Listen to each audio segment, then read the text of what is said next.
Welcome, everybody. My name is Roger Berkowitz. I'm the founder and academic director here at the Hannah Arendt Center at Bard College, and thrilled to have you with us for the virtual reading group. So we're continuing to read Hannah Arendt's book, Eichmann in Jerusalem, a report on the banality of evil.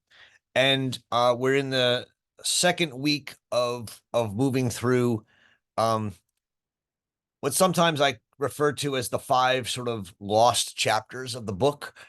Um, they're the five chapters in the middle of the book um, that really are are often forgotten, and I think, to be honest, I think mostly skipped over by, as far as I can tell, by most people who read the book. I just almost never see them referred to or cited or discussed.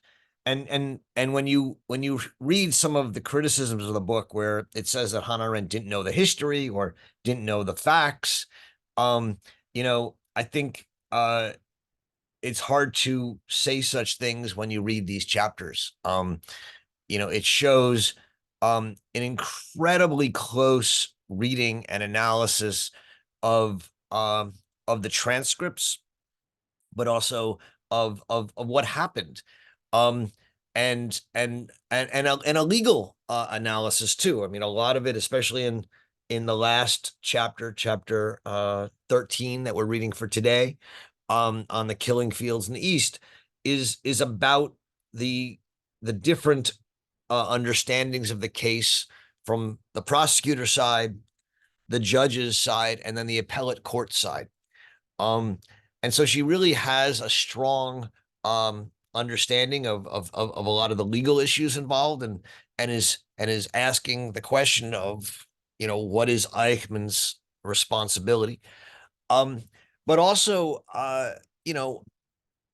she offers here a lesson um, in the incredible diversity of the ways that the Holocaust happened in these different countries throughout Western and Eastern Europe, and that's what she begins with in the chapters we read last week, saying people don't pay attention to these differences, and yet it happened very differently in each country, and that's not only important to understand Eichmann's role and his responsibility, um, but it's important to understand why it happened, what can prevent it from happening, um, and that's the in the end the most important question that these different chapters and different case studies, in a sense, we're reading almost 12 different case studies of countries throughout Europe and how they responded to the Nazis' demand that they become Judenrein, free of Jews, and either kill or deport all of their Jews. And that that account is incredibly detailed, and I think quite provocative. Not in a controversial sense. I don't think these chapters are in any way controversial, but they really do provoke one to think about, you know, how one reacts to fascism, how one reacts to racism, and how individual people's reactions can have impacts and can change the way uh, a minority population, whether it's the Jews or the Gypsies or the Poles, is treated and survives in a horrific situation. And so I find these chapters rich, and I learn a lot every time I read them. I mean, I'm not a historian of this period, and so a lot of the names are names that, sort of, at least for me, I read them, I try and understand them, and then I probably forget them. Um, I don't claim to be a great historian. But if you do read these chapters closely, I think you'll learn a lot about the specifics of the Holocaust, but also the specifics of what allowed the Holocaust to happen, and what protected certain Jews in certain places. So with that said, let's start with chapter 11, deportations from the Balkans, Yugoslavia, Bulgaria, Greece, and Romania. So she begins these chapters after we had just done the last two chapters on Western and on Western Europe, and from Germany, and saying that there is a difference, right, between Western Europe on the one hand and Central Eastern Europe on the other. What is that difference? It's not a difference of quality of person or anything like that. She's not making a racist or an ethnic claim, although she's been accused of that in certain places. The difference she's saying is that these states in Central and Eastern Europe were successor states of the Habsburg or Austro-Hungarian Empire, and also the Russian Empire and the Ottoman Empire. And after World War I, these newly created states differed importantly from Western European nation states insofar as that they had enormous minority populations in them, and not just minorities separated, all over, but often minorities who were congregated in particular spaces and territories, sometimes homelands, so that in Czechoslovakia, you had the Czechs, but you also had the Slovaks, and you had Jews, and you had others. And the Slovaks were in a particular area in not in the Czech area, and the Jews were in particular areas. And all through these new successor states, you had populations of minorities who had lost out in the lottery to acquire their own nation state, right? You had Germans in Poland who didn't get to be part of Germany and were now a large, coherent minority in Poland. You had Slovaks in the Czech Republic. You had Jews in Hungary and Romania and Ukraine. But in all of these countries, you had minority populations. And so she calls it the belt of mixed populations. And by the way, she has an incredible analysis of this belt of mixed populations and what it meant for totalitarianism and genocide in chapter 9 of The Origins of Totalitarianism, which we read recently and is also both online on YouTube and in the podcast if you want to go back and listen to it again. In that chapter, right, written 13 years or 12 or 13 years before this chapter in Eichmann, she's talking about many of these same issues and showing how these successor states, the minority treaties, the belt of populations here, mixed populations, led to real problems because these minorities wanted rights to live not as citizens of Czechoslovakia, but as Slovaks or Jews or Germans within Poland. And they wanted their own nationality. And there was really no way they could be given it within these new nation states. So either they had to assimilate, leave, or be killed, right? And that was the problem that these minority populations posed for these new states.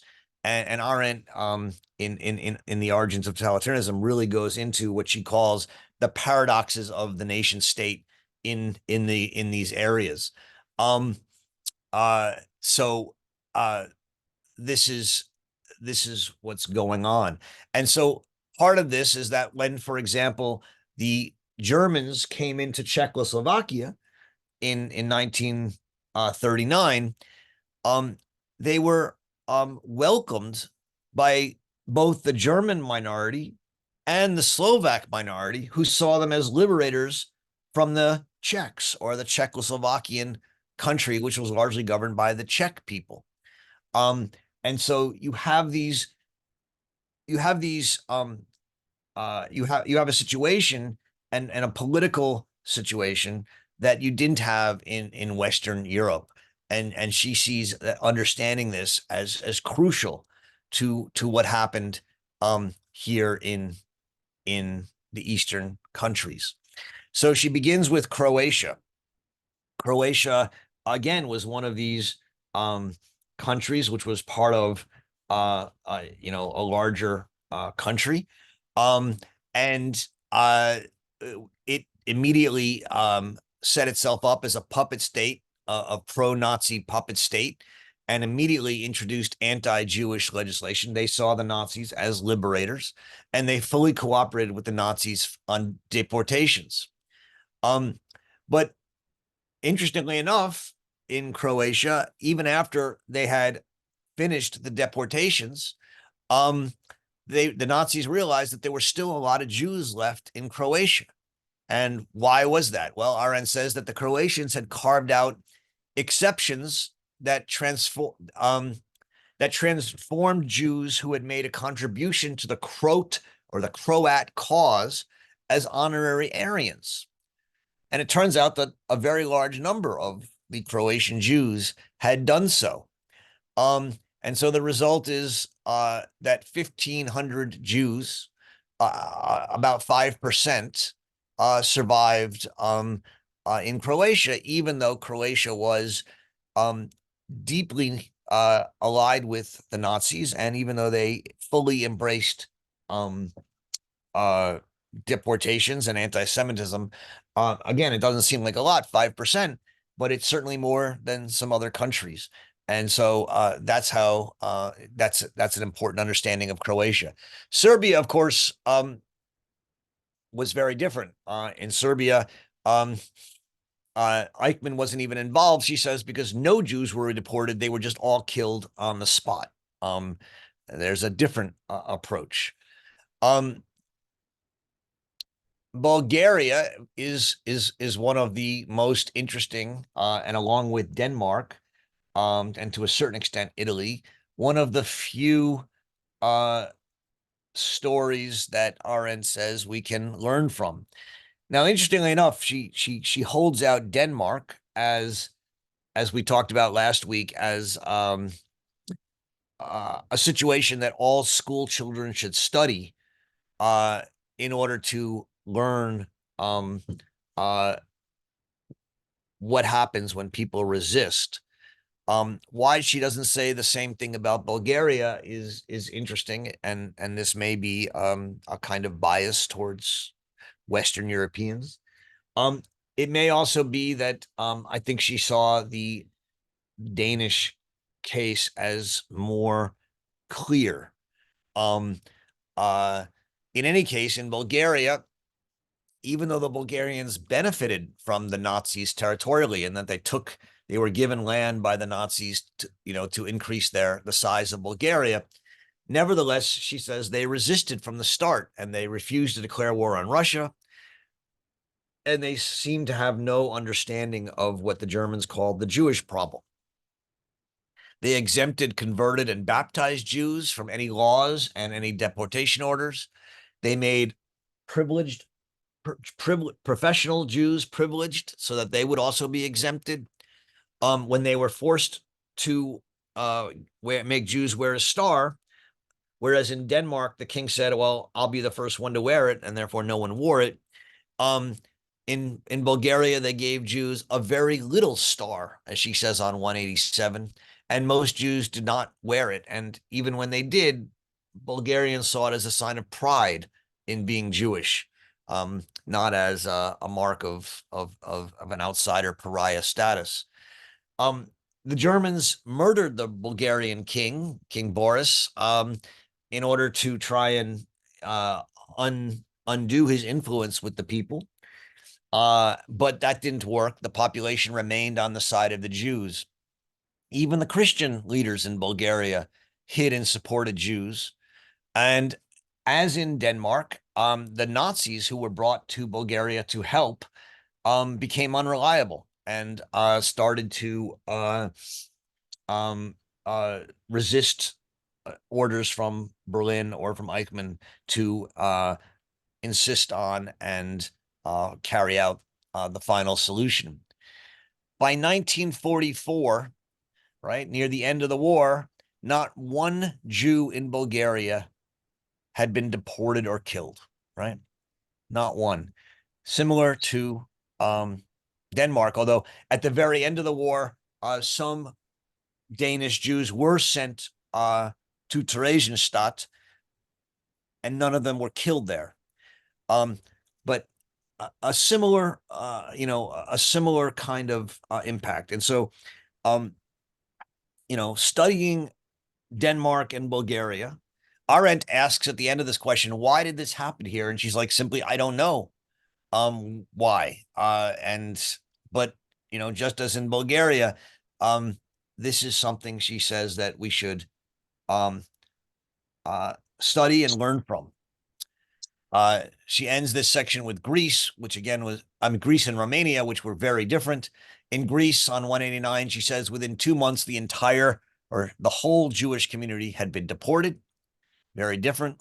And in Romania, which she calls the most anti-Semitic country in pre-war Europe, the Romanians were even ahead of the Germans. They were the first ones to denationalize all their Jews. They were the first ones to begin mass killings of Jews, and the first ones to sell their Jews for money at the end. So obviously a very different situation. So in the Balkans, you see, again, as in Western Europe as well, very different reactions. You see nuances of, in some countries, all Jews were deported. In some countries, it was just the ones who were, not people who'd served the Croat cause or things like that. It makes us remember that these things were happening in real time. And, we tend today, or at least I'll put it in my own, I tend to see these things as 6 million were killed and, see it as a kind of monolithic process sometimes.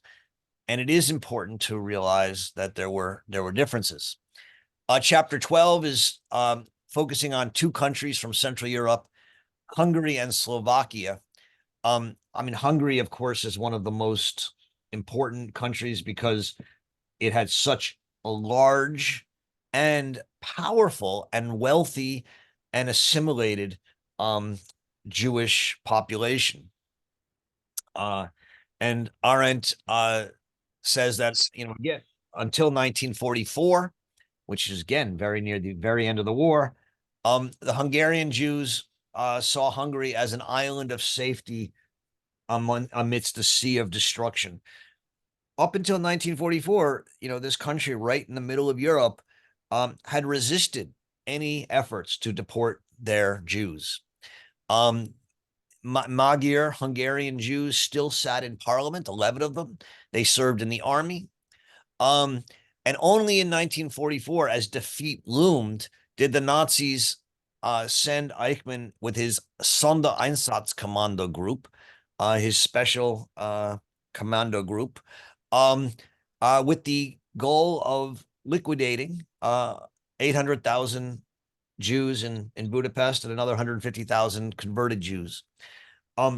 It's shocking and I think important to realize that this was done as the war was, turning against the Germans. They obviously had a lot of things to do, and they saw it as one of their highest priorities to liquidate the Jewish community of Hungary, even as they were in danger of losing the war. That's one of the things that makes the Hungarian situation special. Another is that because the Hungarian deportations happened much later and so much later than almost anywhere else, they were some of the only deportations that happened when everybody knew what was going on, right? There was no question of where these folks were being deported to, where these Jews were being deported to. There were reports, there were published reports. There were not just rumors. There was actually smuggled out evidence of what was happening in Auschwitz and other camps.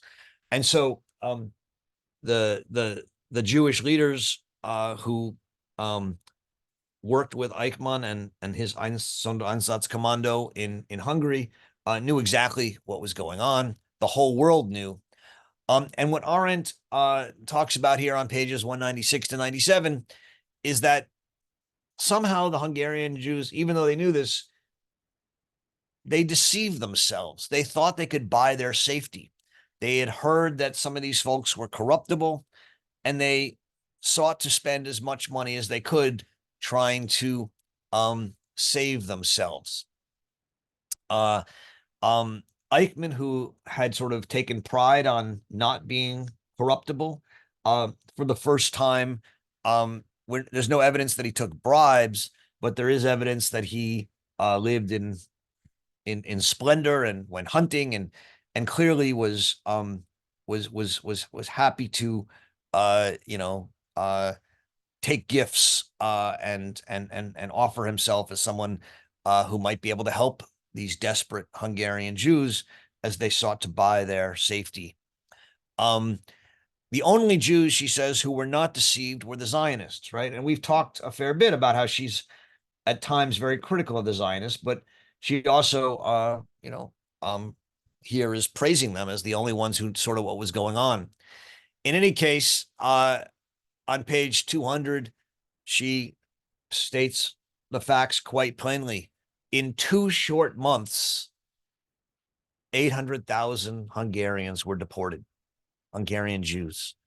In 2 months. This is by far the fastest and biggest operation of deportations in the war. And it's at a time when everyone knew what was going on. It could not have happened without the cooperation of the Hungarian Jews.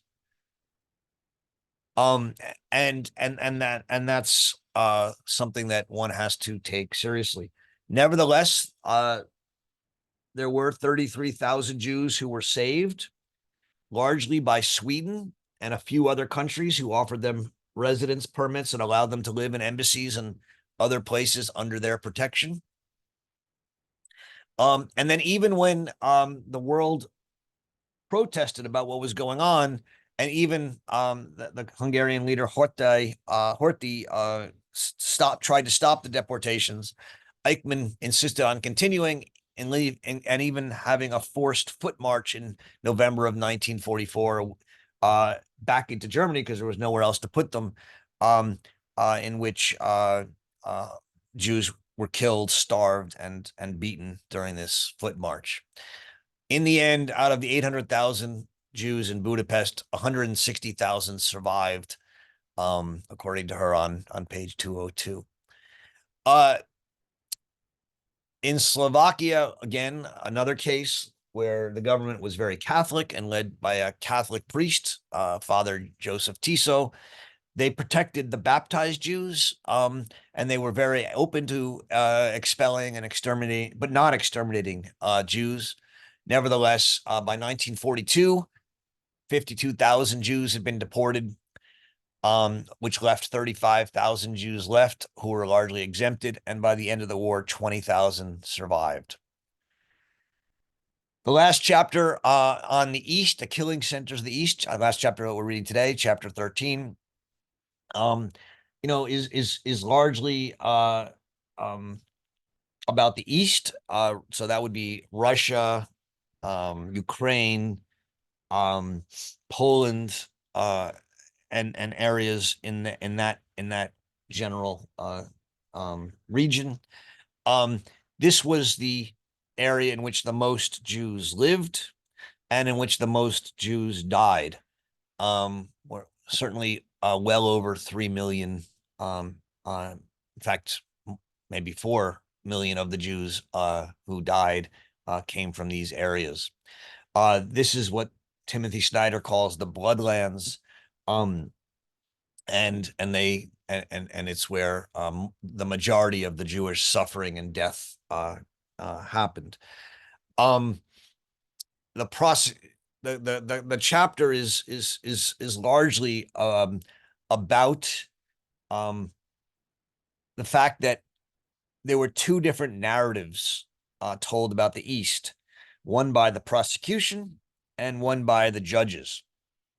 The prosecution wanted to focus on the East, and they began their prosecution with the East and moved westward because they wanted to focus on the sufferings of the Jewish people. And this was where the center of the sufferings were. And they brought over 50 witnesses to the trial to talk about the sufferings that they experienced, which from the judges and from Arendt's point of view were not very relevant to the actual case because to a large extent, Eichmann was not operating in these countries. He didn't operate in Ukraine. He didn't operate in Russia. And he only had very limited activities in Poland. The judges against the prosecution, who claimed that their job was to be objective and restrain their feelings, largely disagreed with the prosecution and started their case from the West forward because that's where Eichmann was actually operating. The Court of Appeal, which didn't ever hear the case, decided that Eichmann had received no superior orders and had acted on his own, which was the prosecution's thesis and contradicted the judgment by the judges directly. And Arendt says simply the judges were right. The Court of Appeals did this not based on facts, but because they had to support the prosecution's case because of the fact that Israel had kidnapped Eichmann illegally, and they needed to have a judgment that would clearly implicate him in such a way that would justify what they had done. There are 4 points, she says, which are in dispute between the judges and the prosecution around Eichmann's attitudes in the East. The first was Eichmann's participation in the mass slaughter by Einsatzgruppen, right? And for her, it was clearly the case that he did not participate in it, but that he was well informed, but that's it. But the court decided that he was participating, and she says they sort of had to in order to not make the prosecution's case look laughable. The second was his role in the deportation from the Polish ghettos, which again, she says there was no evidence for, but the court upheld again because to not do so would have ruined the prosecution's case. The third was Eichmann's liability for what happened in the camps, which she says just couldn't be upheld, and the judges didn't uphold it. And the fourth was Eichmann's general authority in the Eastern Territories, which again, she says they did not accept.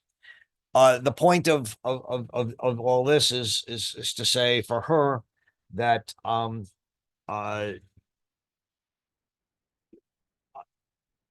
what happened in the East was horrendous, but everything that was talked about at the trial was already known, and it really didn't go very far to add anything about our knowledge of what Eichmann did or his guilt. And yet it was still an important part of the trial in its attempt to tell the story of the Holocaust, something she obviously thinks the trial should not have done, but that it did. All right, so that's a lot. We read 3 chapters today, which is more than we usually read, but and again, that's not to say that in any way I don't think these chapters merit serious consideration. I do, and I'm happy. I'd love, some of you know a lot more about history than I do, and I love the fact that this is such an educated and thoughtful group. If people have, ideas or expansions, I'd love to hear that. I'd love to learn from you on these questions. I just find these chapters really educational and rich for me, and when I do get a chance to reread them, I'm just struck by how well informed, at least I think she is, and how specific she is in her knowledge, which really does counter one of the main critical narratives of the book that she didn't know what she was talking about. And I think part of it is that people just don't read these chapters. Okay, I'll stop there and look forward to the discussions. Again, you can engage in the chat. Please be respectful of each other. And you can also go down to the reactions button, raise your hand, and participate in our discussion. James. Roger, is there a document? Is there a something I can put my hands on that states clearly why we've got to hate the Jews, kill the Jews, get rid of the Jews? Is there a book? Is there a pamphlet that Eichmann handed out? Is there some educational tool that justifies this horror? I mean, intellectually, that the Germans used. I'm such a naive jerk here. I don't know. I keep looking for something. Any suggestions on where I should look? Well, yeah. I mean, thanks, James. I think there are a lot of places to look. One place to look, and I say this, and don't take me out of context if you're recording this and whatever, but you should all read Mein Kampf. Okay, got it. You know, That's a good place to start. Thank you. Mein Kampf makes the case, and Hitler is very clear in Mein Kampf about the need to, the need to eliminate the Jews. Another place would be the Protocols of the Elders of Zion, which was one of the main propagandistic documents that was in circulation at the time. The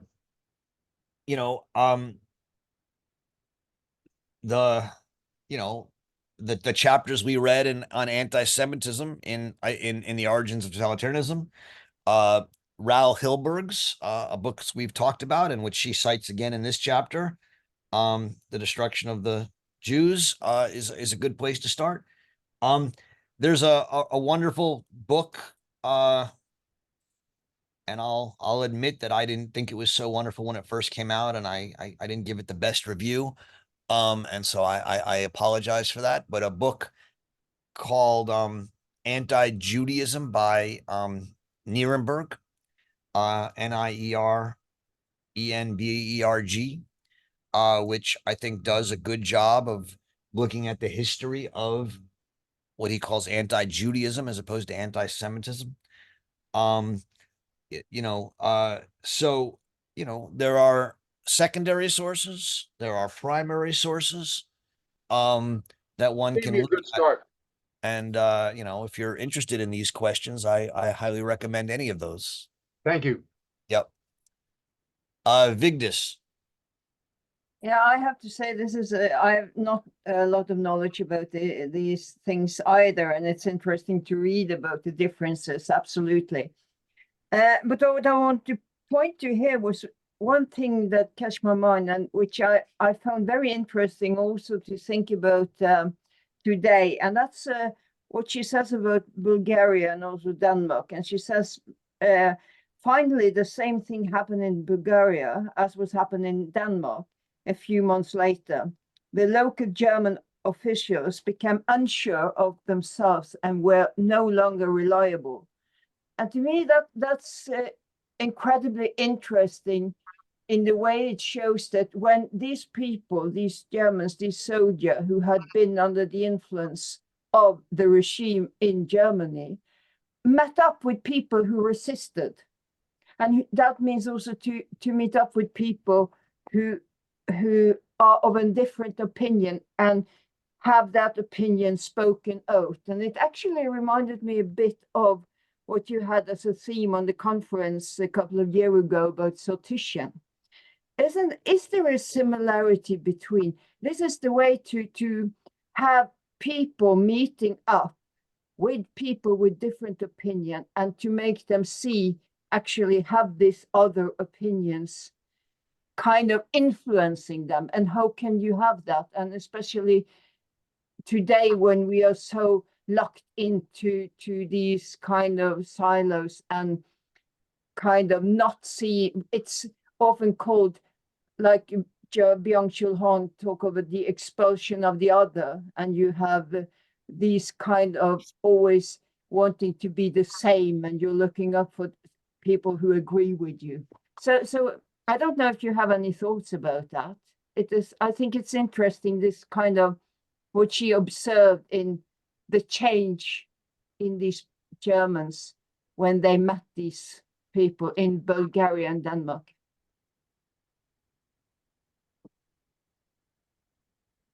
It's first of all, thanks, Vigdis. It's a great question. To me, this is one of the central theses of her book. And I think we've brought it out probably in 4 or 5 of the sessions that we've had so far, which is that one, right, as you're just saying, in certain countries like Denmark and Bulgaria, when even hardened Nazis are sent to these countries to help with the final solution, when they encounter people who say no and resist and challenge them, they become unreliable. They begin to question their participation in the final solution. So that's the first step, and I think that's right. But the second step, and I think the one that leads to so much controversy. So a few weeks ago, when we were talking about, the Jewish councils and other things, and the question of Zionism and anti-Zionism, and Stephen and I got into some, I think very interesting and important debates about this. The overarching thesis that she's offering there is that the fact that Eichmann could turn his conscience around in 4 weeks, and that he could then see it as his conscientious duty to be a law-abiding citizen and obey the law against what his conscience had understood was conscientious action 4 weeks earlier, was in large part because he had never encountered anyone who said no, right? He had never actually encountered resistance. Wherever he went, not only did his betters, right, the more educated senior Nazi officials, all go along with the final solution, but everywhere he went, the Jews that he met, no one challenged him on it.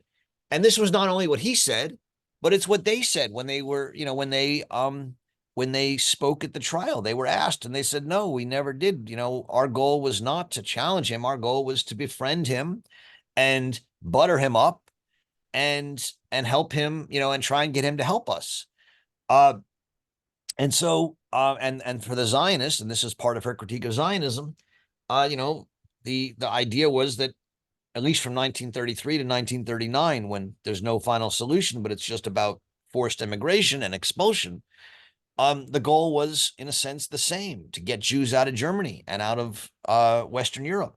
And so, part of the reason she makes this claim about and is so critical of many of the Jewish leaders, and as well as many of the intelligentsia of the Nazis, and in a way that people find offensive, and making not enough a distinction between the Zionists and the Nazis, is because she's convinced that the fact that all of these people and everyone Eichmann encountered sought to work with him, and no one just said no, is a large part of the reason he was able to see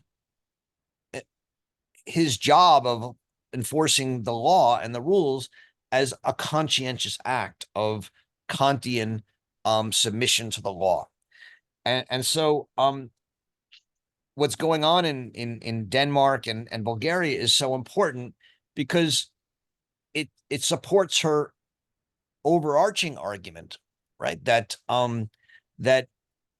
it is important that people speak up and resist. And so you're absolutely right. And this does go to the question that we've had a number of conferences on friendship, but also on citizen assemblies. And it goes to this fundamental idea that Arendt has, that to think is to think and to see the world from the perspective of others, to understand and to seek to internalize their perspective. Not that you have to agree with it, but to take it seriously.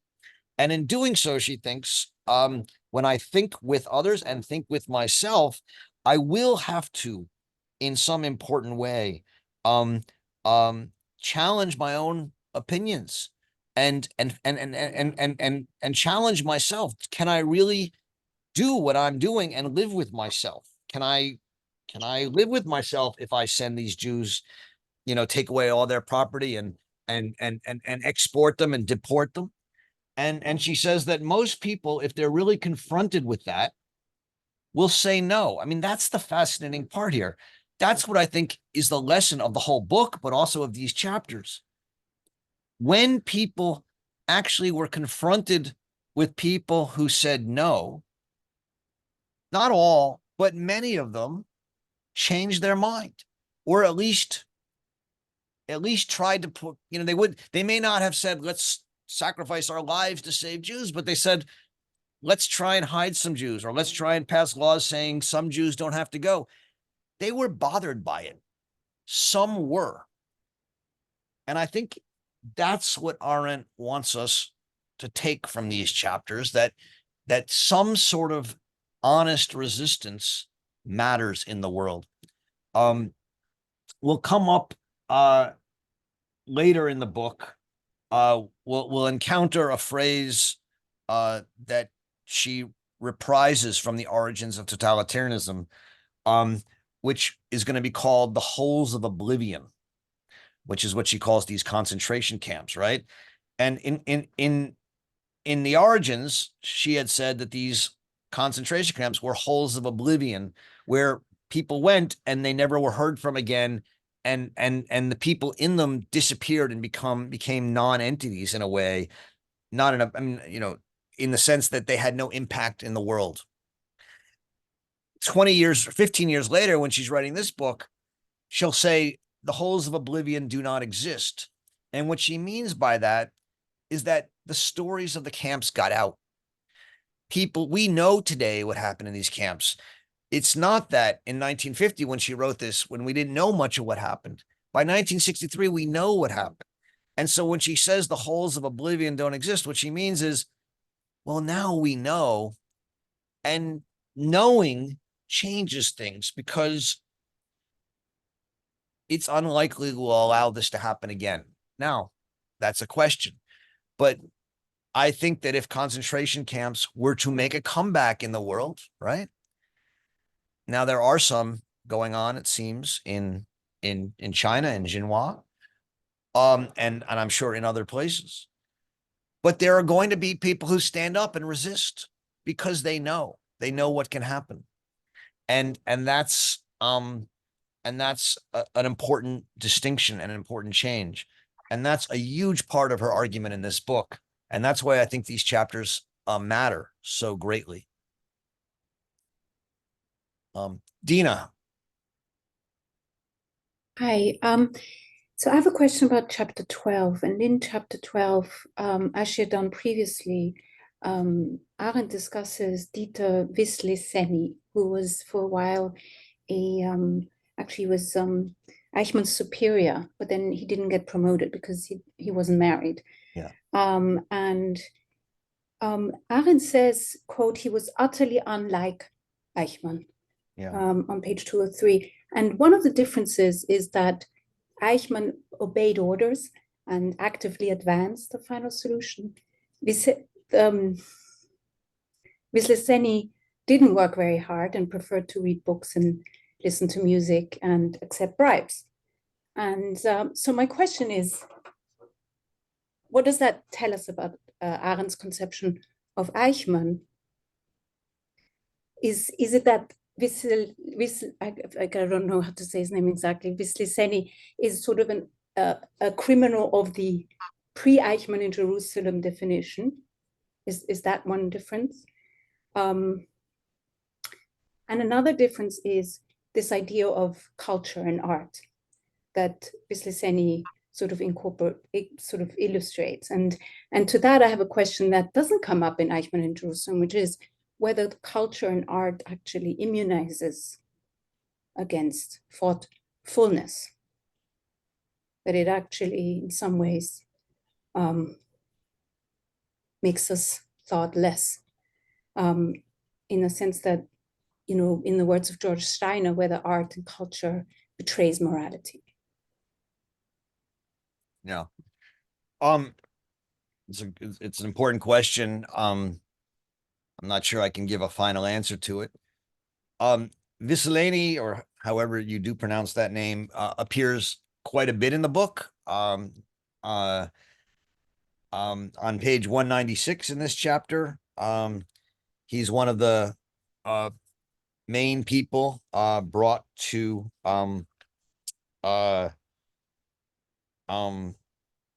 Hungary to help with this final job in 1944. And she says on 196 that people had heard that when he was in Slovakia, he was very open to bribes, and somehow they thought that that meant that they could bribe him to their safety, even though all the Jews in Slovakia had still been deported, even if he had taken all these bribes. And she thought this was part of their self-deception. But on 203, when she's talking about Slovakia, she comes back to this lady. So this is before the Hungarian experiment, and talks about how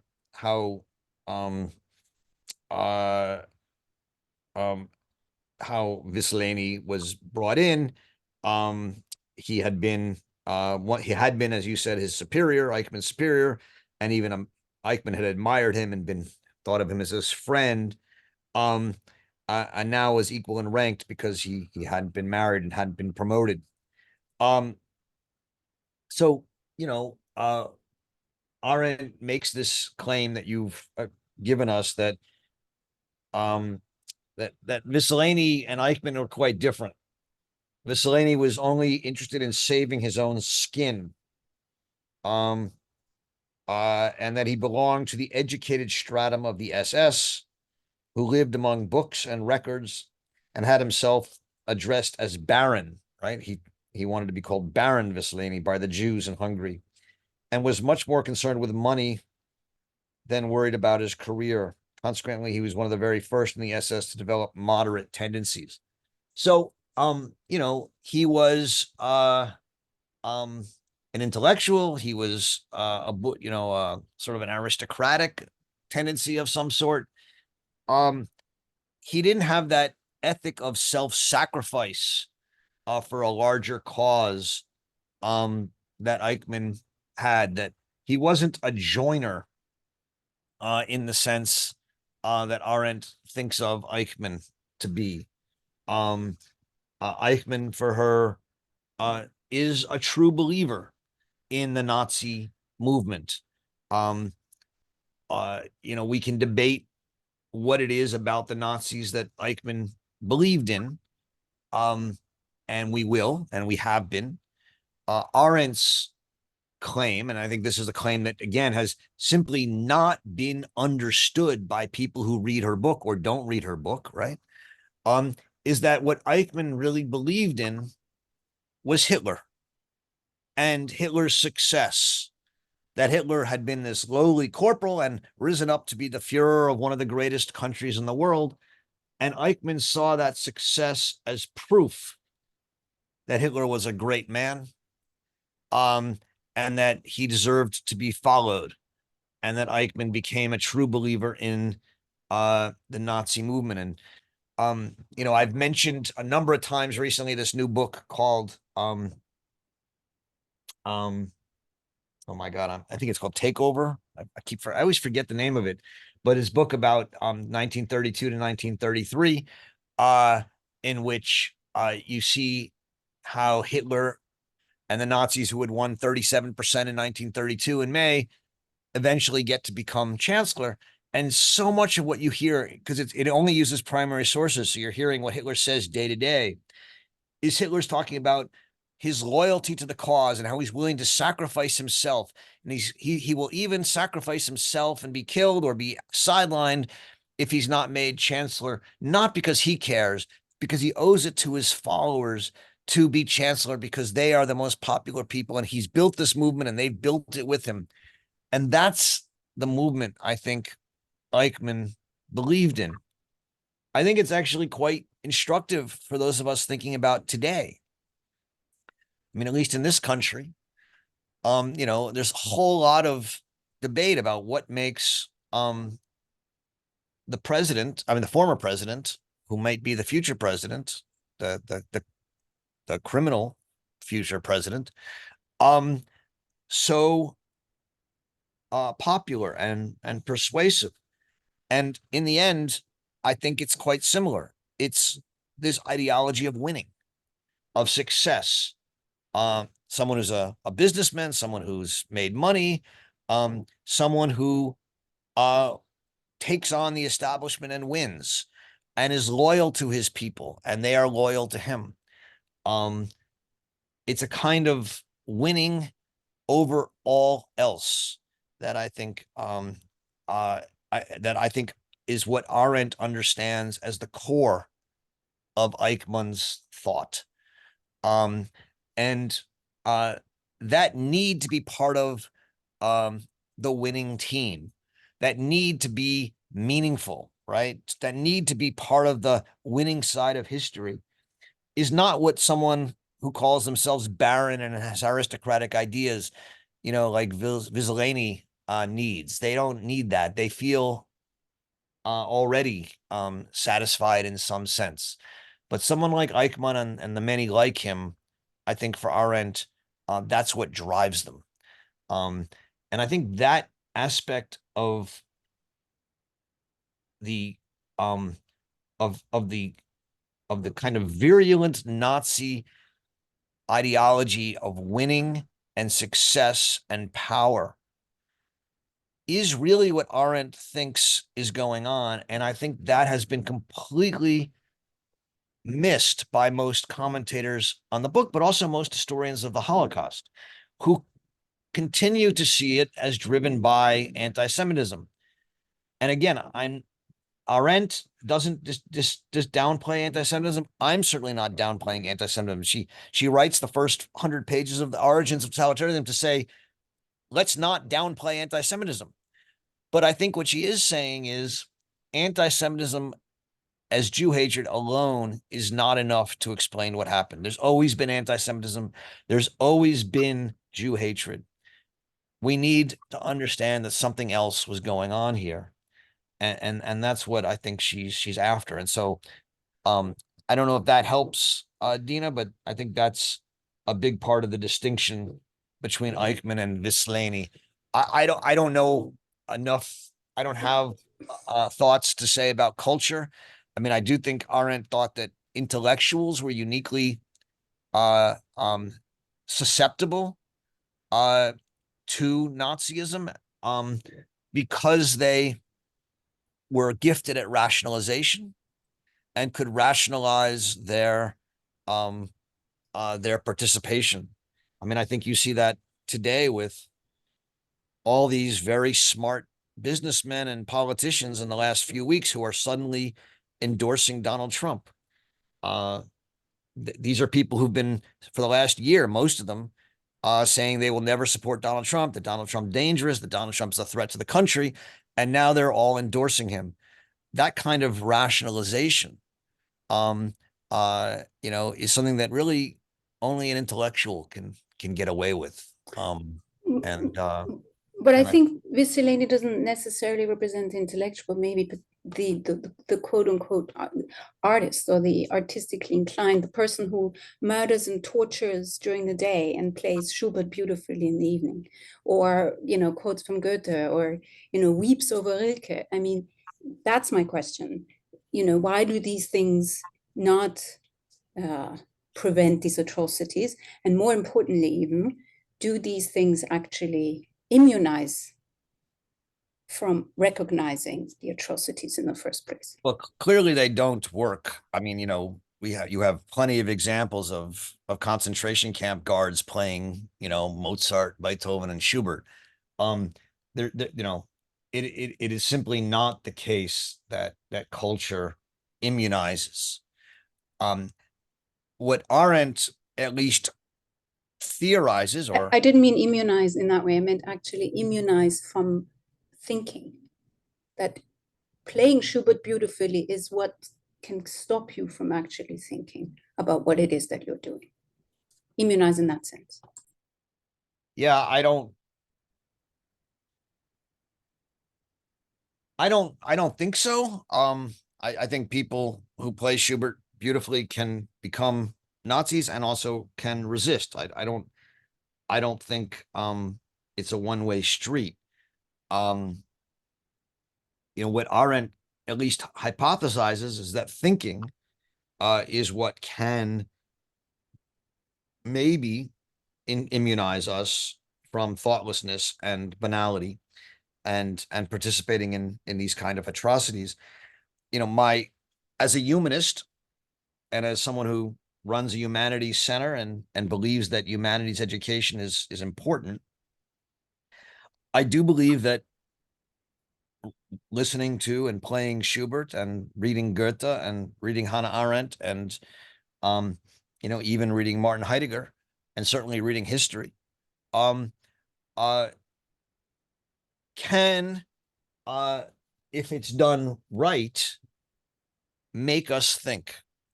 I think that I don't think you can really study Schubert and really get into it if you don't um allow yourself to be moved to challenge yourself. If you're not, in some sense, I mean, you can't listen to Beethoven, especially, you know, so like his late string quartets, or, you know, and not be sort of internally crushed at times. You have to let yourself be open to the pain and suffering of the world. Um, and my view, if you do study these things, you have to think in the Arendtian sense. You have to challenge your self perceptions. And the same if you read, you know, Goethe or Brecht or Thomas Mann. I just don't think you can read these great works and not be broadened and have a kind of enlarged way of thinking. Um, that said, many people read them and don't, and I think that's because they read them, you know, thoughtlessly or such, and that's certainly possible. So simply reading them does not help, but I think reading them well, uh, um, I at least hold out the hope, um, does broaden one's uh, ability to think from the perspective of others and to be open to criticizing and challenging one's perspective. I may be wrong, but that's something that I continue to believe. It's one of the reasons I join you guys every week, and have made my mission in life to promote a serious humanities education. Roger, may I Yeah. just for a moment blunder in here? Because two things happening right now. It's a fascinating conversation. All of the references of the art that is, quote, supposed to crush the human spirit and supposed to elevate us and all are European, oftentimes, you know the drill, right? This is, yes, I am coming from a post-colonial point of view in this moment, Roger. Yes, that's happening. But there is another conversation that is happening in the art world that has been happening for years, and that is capsulized in something that I believe, at least in my theater, I say art happens when something is being pushed against. Now, this is a critique of a radical, progressive art making world that says you must even question Beethoven. You must, and I love Beethoven. I'm a fan of Wagner. However, I don't think there's something we're not getting at, and I appreciate very much what the question on the table. But there is something about what is resistance, and what does resistance mean culturally, artistically? So there is something about being people who feel I got culture do not have to care very much about the world. Probably I have an education system. I probably live in a community of people who are educated, make a certain amount of money. I don't have to care about the world because I have the civilization that Kant promised me. Yeah. And Heidegger promised me. Yeah. And Hegel promised me. I have all of that. So enough said. I just want to know that resistance is another thing that we're talking about. And artists are supremely positioned to stick it to the all orthodoxies. Yeah. So no, listening to Beethoven can be an inoculation that makes you tone deaf. Yeah. I fundamentally agree, Bill, and I take that as I hope a friendly amendment. You know, I just had breakfast this morning with Tanya Bruguera. I don't know if you know her, but she's someone I do a fair bit of work with, a Cuban artist who's created the Institute for Hannah Arendt and Art and Activism and Art, and you know, is someone who you know, fundamentally sees art as resistance and activism and has spent her life engaging in it. And you know, I think you and she have it right that art as simply a kind of cultural badge. You know, Arendt talks about it in her essay Crisis and Culture.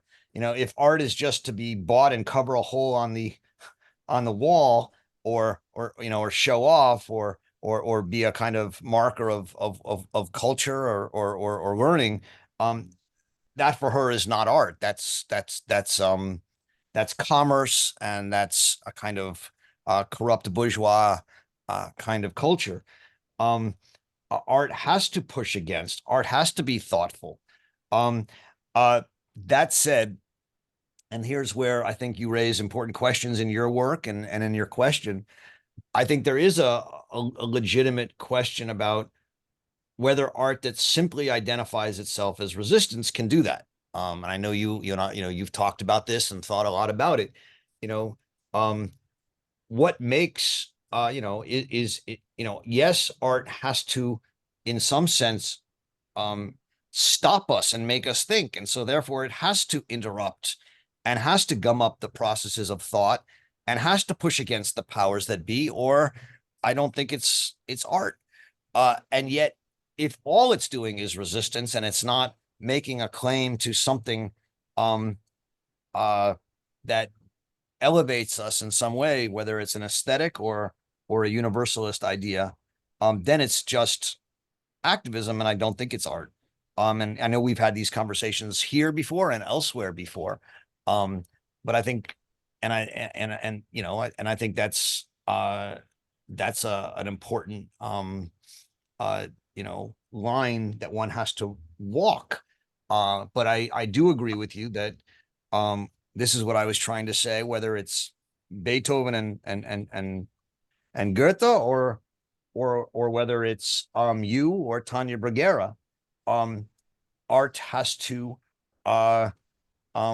stop us and make us think. It can't simply be you know, something you learn in order to confirm what you already believe. But even when it intends that, it can be kidnapped and used for other purposes. Oh, everything can be kidnapped. And it's not like it's, I think, although she certainly doesn't develop this here, I think there is a suggestion that, you know, on 2 or 4, she says, and I don't know what he listened to. I imagine it was, you know, someone German, or what he read. I imagine it was someone German, someone like Goethe or Rilke. She says he did little but read and listen to music. Now, we don't know how well he did that, or how, you know, how authentic he was in exercising that, but surely it's not it might be a necessary condition to resist, but it's not a sufficient one.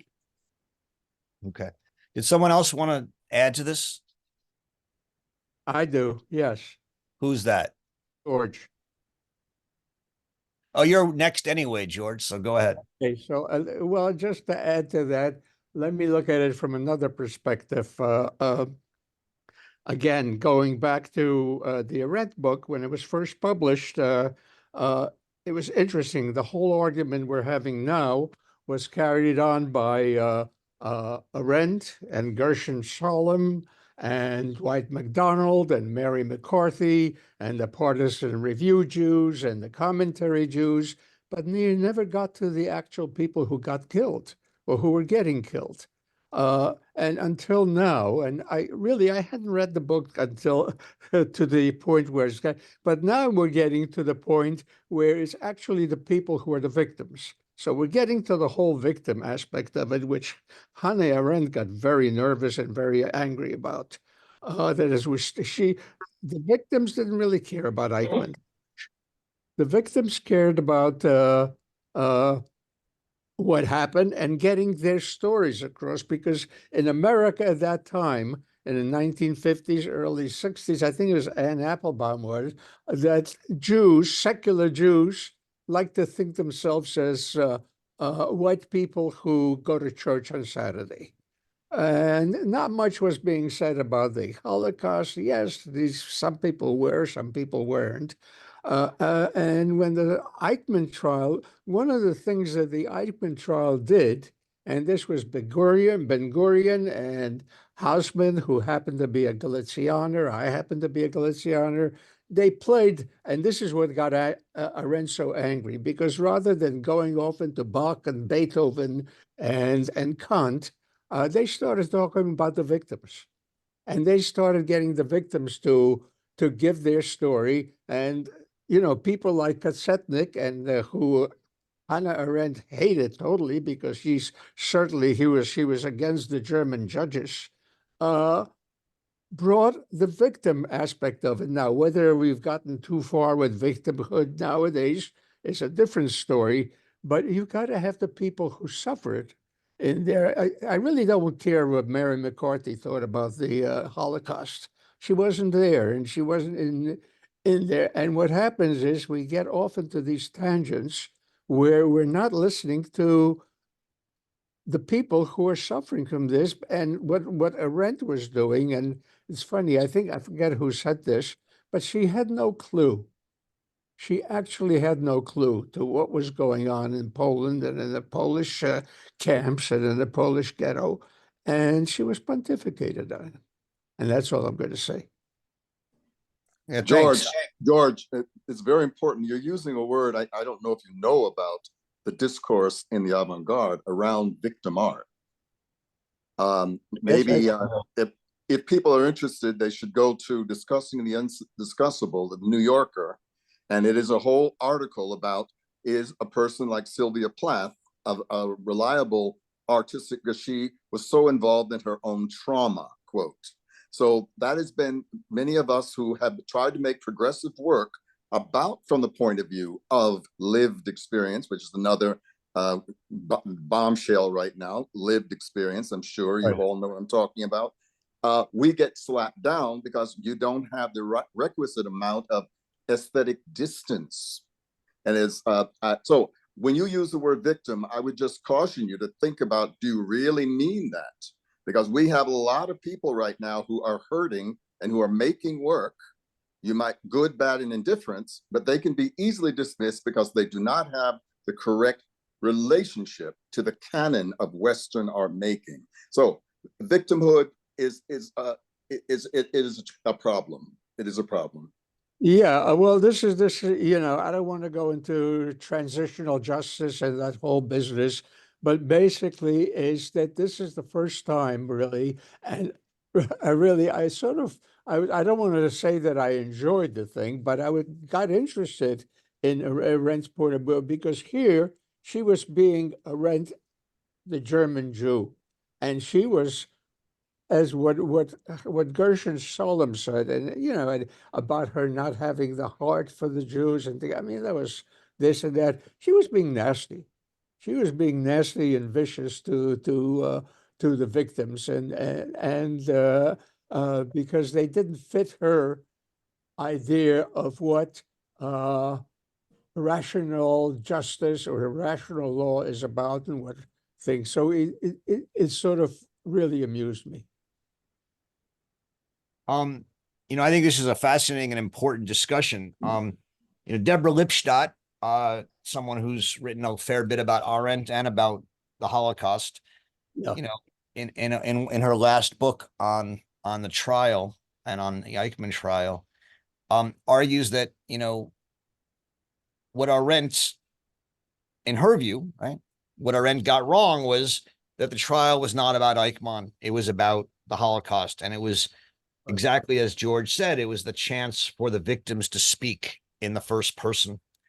And that Arendt wanted it to be something else, and she misunderstood that that's what was needed at the time. Arendt's view is, she thinks that it's perfectly great that the victims speak, but she didn't think that a trial of Adolf Eichmann, was the right place. And to use, to transpose Bill's metaphor of, does the first person victim experience need a canon, or can it just be the raw expression?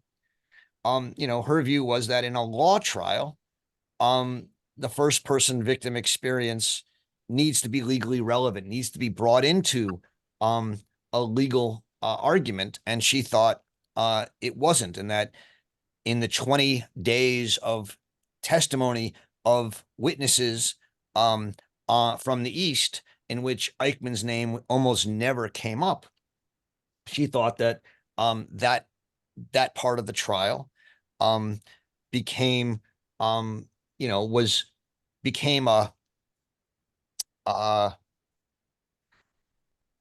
became unconnected or disconnected from the legal discourse of a trial, which she finds meaningful as an idea of justice. Now, George, you'll be, if you like these chapters, I mean, the next chapter will probably be your favorite chapter in the book, because it's in that chapter where she's talking about the witnesses, where she gives voice to the victims' experiences. And she says that even though this was legally irrelevant, there were times in which you could excuse what the prosecution did because the testimony was so powerful and so meaningful.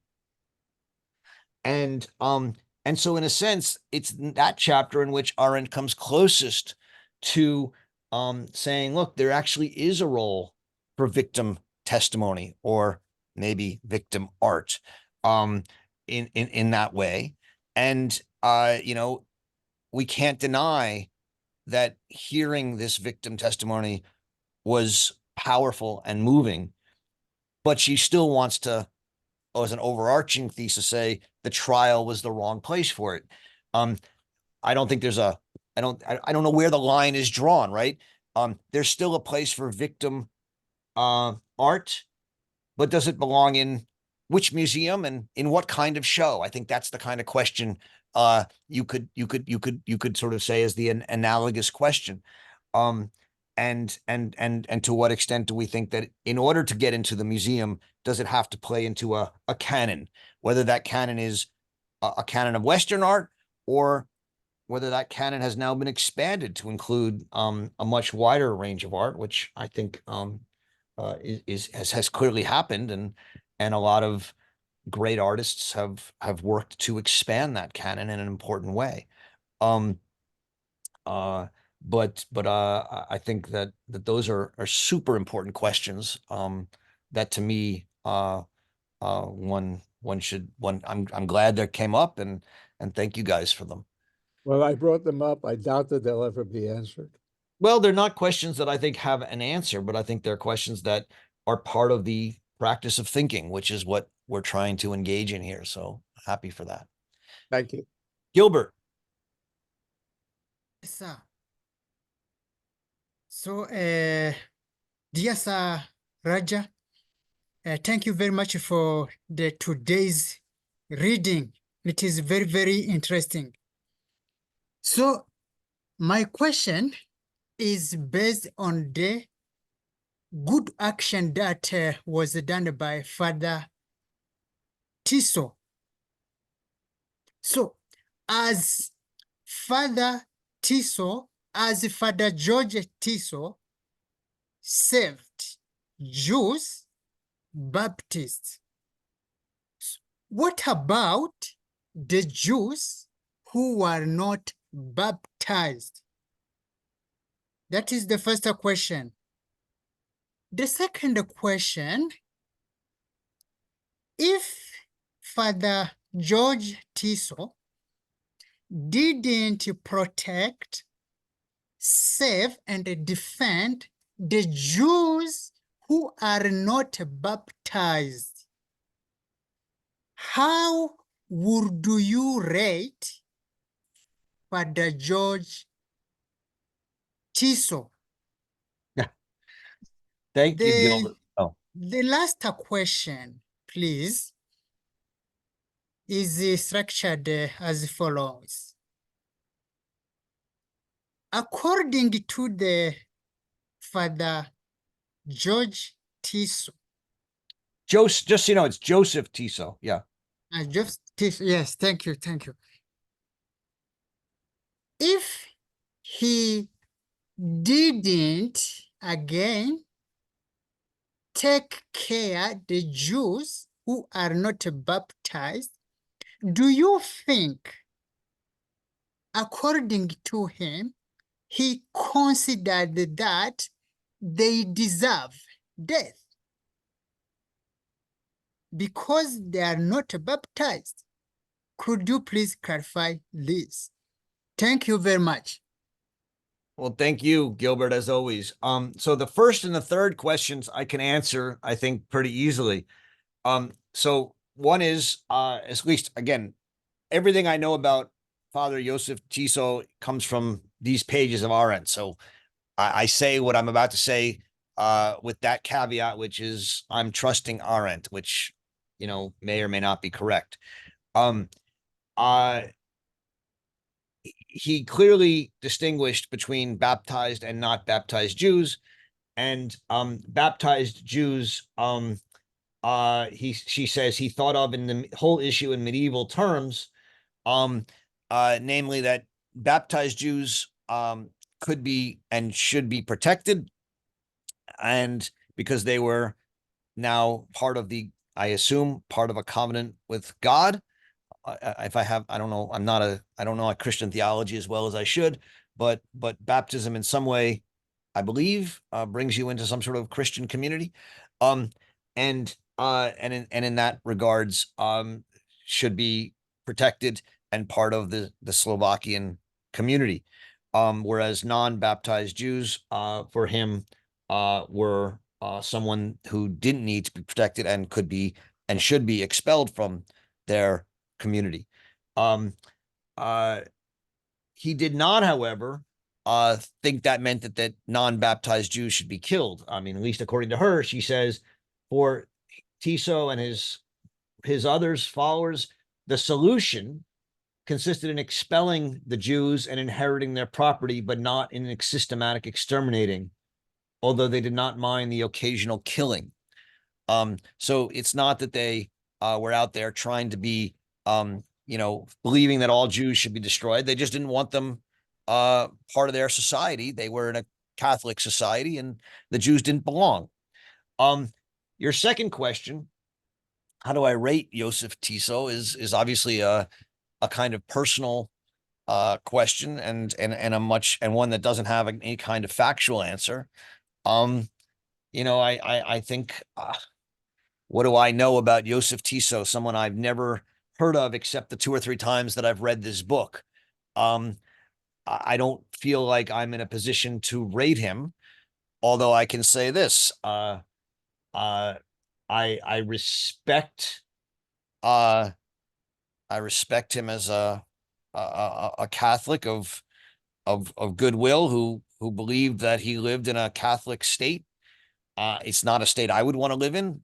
If I were living in it, he would want me expelled from it. I would not want to live in any non-cosmopolitan ethnic state. It's not the kind of state I find appealing. But I understand that there are people in the world who want to live that way. And I have some respect for those who try and do so in a kind of principled way. And his willingness to protect baptized Jews at least shows some principle. And I have some respect for that, certainly more than for people who have no principle. But that said, his willingness to allow Jews to be robbed of their property who were not baptized and expelled, even though at that point he did not know that expulsion meant liquidation, I find really wrong. But that's, I don't think there's a simple answer to these kind of questions. Thank you very much. Yep. Thank you, Gilbert. John, we've got about 8 minutes left and a bunch of questions. So try and keep I'm sorry, but try and keep your questions short.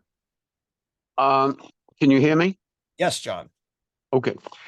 What struck me in reading these chapters was the diversity of reactions of the various countries, as I'm sure it struck a lot of people, and it got me to wonder. The question has been, or as we read Arendt and studied her, to think for oneself. And what I couldn't get over the fact that each area seemed to have a different mindset. And as people came in with foreign thinking, they got absorbed into the local or the thinking of the area they were in. Are we really just a herd?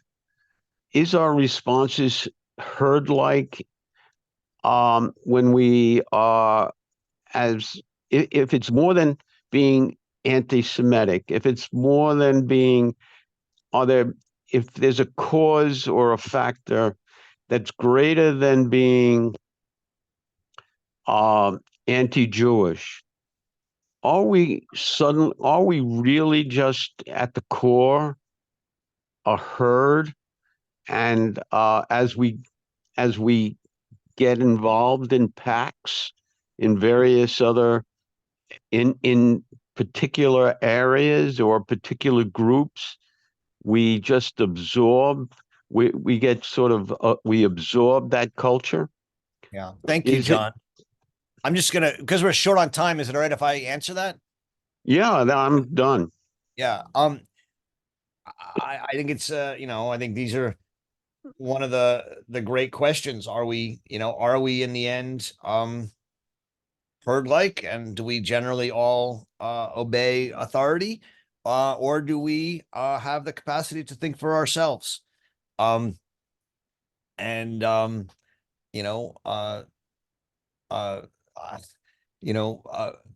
Stanley Milgram, as many of you know, did these experiments right after the war, or around this time, actually, trying to make the argument in his mind to support Arendt that most people, or that at least many people, will obey authority even when they think it's wrong.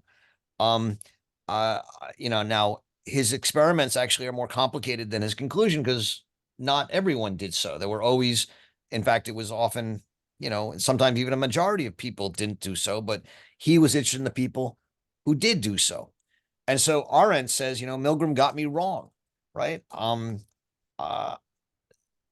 The answer is that there are people always who don't follow the herd. And in the next chapter, right, where I told George he's going to like the next chapter, Arendt highlights a few people who didn't follow the herd and who did resist, and talks about how important they are and how that was some of the best parts of the trial. Bill talked about people who resist, artists who push and push against the machine or push against ideas. There always are. And I think the importance of humanities education that I've tried to argue for, right, is that in some ways it provides us with examples of people who think independently and push against the herd, and that those examples, more than any arguments, are the kind of are what can inspire us in situations where, as Arendt would say, the chips are down, to also think for ourselves and resist. You know, Arendt and Kant both believe that morality cannot be taught through logic. It can only be taught through example. And I'm a big believer that they're right on that. And thus, a big part of the way to teach people to think for oneself is to give them examples of thinking for oneself. That's the reason I read and teach Hannah Arendt, because I think Hannah Arendt, for all of her faults, and let's just say that she has faults, she's not always right, is someone who thinks for herself. And I think, experiencing that is helpful and is the greatest inspiration for others to think for themselves when the chips are down. That's why we read her, and that's why I hope and think many of you, make this incredible commitment, to which I'm amazingly grateful and impressed that you come here every week and join me in this endeavor. So thank you very much. Lee, you'll get the last question, Lee. I can't hear you. You've got to unmute yourself. Sorry. I just wanted to point out that while Bulgarian Jews did survive, as well as Danish Jews, there were some significant differences. And Bulgaria, at the beginning of the war, since they were a German ally, acquired other territories which contained non-Bulgarian Jews, and they were deported. Bulgarian Jews survived because toward the end of the war in 1944, the Germans did not enter Bulgaria. They did not try and take over the country as they did with Hungary. And just a last bit about Danish Jews. Danish Jews almost all survived, and a German official alerted Danish Jews that there was going to be a roundup, and the Jews were able to escape by something like 700 vessels from Denmark to Sweden. The German patrol boats did not interfere. This last thing, what's really amazing is that when the Danish Jews returned to Denmark after the war, they found their homes unmolested and in many cases very well tended for. Amazing. Thank you. Thank you, Lee. That's actually really helpful, and it does maybe explain some of why Arendt holds up the Danish case as the most instructive and exemplary. So thank you. I want to thank you all for another great discussion. This was really rich for me, and I hope you all enjoyed it. If you are enjoying it and you do ever listen to the podcast, it's really helped us get more people listening. If you make a comment on the podcast and like it and subscribe, the more people who do so, the more we'll get it. I appreciate that. Thank you all very much. The next chapter is on the evidence and the witnesses, and I think you're going to really enjoy that. It's one of my favorite chapters in the book. Enjoy reading Hannah Arendt, and we'll see you next week. Thank you all very much. Thank you, Rob. Thank you, Thank you Prof. too. Ciao. You guys. Thank you. Thank you, Roger. Thank you. Thank you. Vielen Thank Dank. you. Ciao. Wiedersehen. Wiedersehen. Ciao, ciao. Ja.